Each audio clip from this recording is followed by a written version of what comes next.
Salut à tous, alors aujourd'hui petit test de la Olight Odin GLM. On va dire que j'ai déjà fait un peu le point sur toutes les lampes pour arme de poing de chez Olight. Et là aujourd'hui on va s'intéresser à la seule lampe avec un laser intégré de chez Olight pour arme longue, donc la Olight Odin. Donc on va rapidement faire un unboxing, on va essayer ça au stand de tir et puis on conclura avec les avantages, les inconvénients, si c'est une bonne lampe ou pas et est-ce que ça vaut le coup de mettre ça sur une arme longue. Comme d'habitude, si des lampes Olight vous intéressent, vous pouvez passer par mes liens en description. C'est des liens affiliés, donc vous payez le même prix et vous participez indirectement au financement de la chaîne. Alors il y a une promo pour les VIP en solde d'hiver entre guillemets du 13 au 18 janvier et le 18 janvier de 10h à minuit, enfin à 23h58, c'est pour tout le monde. Évidemment, si vous n'avez pas la promo, il y a toujours le code promo tir national 10 qui vous permet d'avoir moins 10% sur le site hors promo. Bon bref, ça y est, on y va et on va voir vraiment ce que ça donne.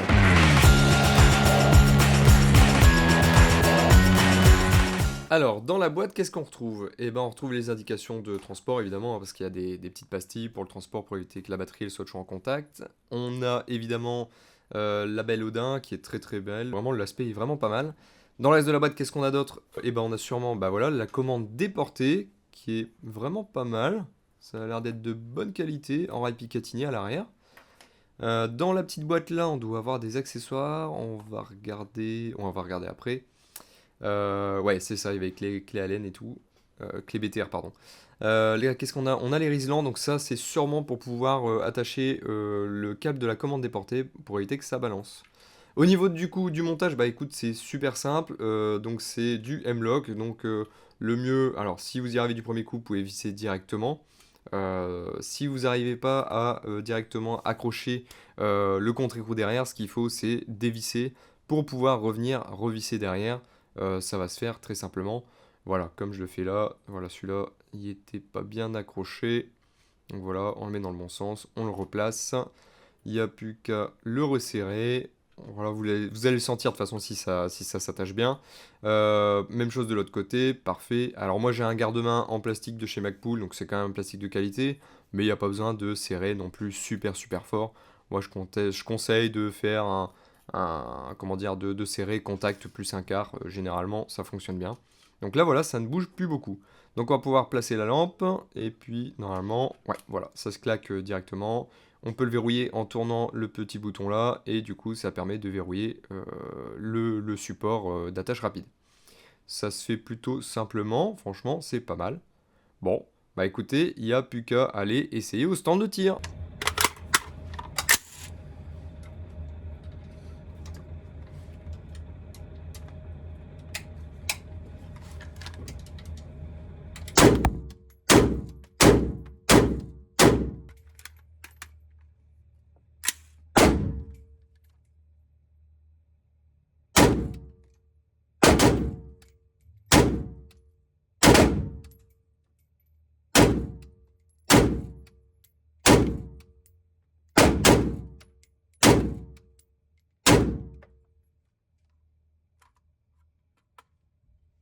Bon, donc du coup cette petite séance de tir elle était très sympa, merci à Dom justement de pouvoir filmer chez lui, c'est vraiment sympa. Déjà de 1, son système de fixation c'est vraiment pas mal, c'est plutôt compact, ça a l'air plutôt léger et costaud quand même, et ça fait pas con quand il n'y a pas la lampe dessus, comme ça à 45 degrés, pour le peu que ton garde-main il va bien, ça fait bien le boulot. Le verrouillage rapide qui fonctionne bien, c'est simple, c'est efficace, on prend la lampe, on la rack, on verrouille, ça fonctionne très bien. Par contre attention, si tu veux utiliser le laser dans ces conditions là, il va falloir serrer avec une clé Allen les deux petites vis qui sont sur le côté, sauf que le souci c'est que quand tu visses ces vis, du coup ta lampe elle est plus, ta lampe laser elle est plus démontable rapidement. Donc en fait l'avantage du démontage rapide, tu la perds juste parce qu'en fait t'as acheté une lampe qui fait laser plus lampe. Donc je trouve ça un peu con, il devrait faire un peu le système comme on a au final avec un rail Picatinny, on vient le foutre, on le clip, ça ne bouge plus et on n'en parle plus. Et on garde quand même le système d'attache rapide et de verrouillage qui fait que en fait tu peux faire les deux, un truc précis et qui s'attache vite. Le choix de l'attache rapide en M-Lock c'est très bien et en même temps c'est pas bien. Déjà de 1 pourquoi? M-Lock c'est très bien, ça se répand de plus en plus sur les plateformes AR15 et autres, ça devient un peu le standard. Sauf que toi si t'as un rail Picatinny, t'es baisé. T'es baisé parce que tout simplement il existe une autre attache rapide qui permet d'avoir rail Picatinny vers rail de la Odin. Le seul souci c'est que sur cette attache rapide en rail Picatinny, tu pourras pas avoir les deux vis de serrage Allen et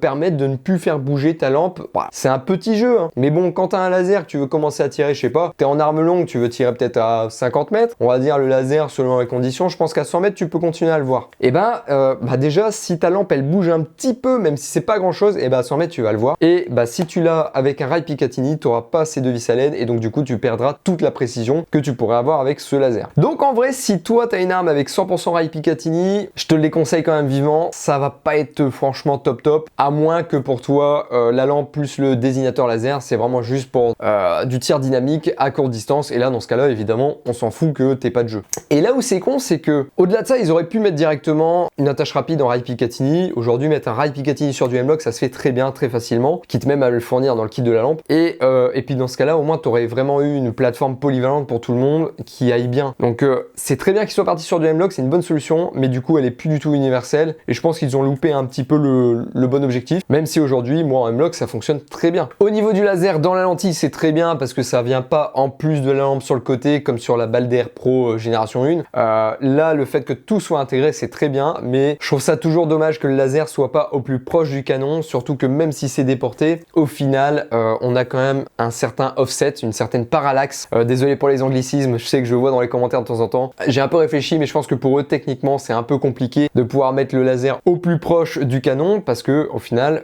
pour pouvoir accéder aux vis de réglage de l'alignement du laser, je pense que du coup, ça deviendrait compliqué pour le tireur sportif. Ils sont peut-être sur un juste milieu, même si je pense que un jour ou l'autre, ils y arriveront à faire quelque chose d'optimal avec une faible distance entre le canon et le laser et permettre des réglages faciles. Donc bon, je pense qu'ils ont encore un peu de boulot pour arriver à un truc bien. Bon, évidemment, je parlais des réglages du laser, il se fait toujours aussi bien, clé Allen, on prend en visée, surtout qu'en plus, quand on est sur des armes longues comme ça, on a déjà une prise de visée, on aligne le laser directement avec l'axe de la lunette et ça se fait vraiment tout seul, très facilement. Au niveau de la puissance du laser, je pense qu'on est au maximum. C'est toujours la même catégorie qu'on trouve chez Olight, c'est la classe 3R. Ça demanderait vérification, mais je pense que c'est la classe maximale qu'on puisse avoir nous en tant que civil en Europe. Donc bon, ça fonctionne bien tant qu'on n'est pas vraiment en plein soleil. La commande déportée avec le système magnétique plus le verrouillage, j'ai pas grand chose à dire. Moi je trouve que ça fonctionne bien, c'est simple, c'est efficace. Je le dis souvent, le principe c'est de faire short, stupide et simple. Donc vraiment le truc il est là, ça marche bien. Félicitations à Olight. Alors au bout évidemment il y a la commande déportée. Le feedback, enfin le ressenti du clic il est plutôt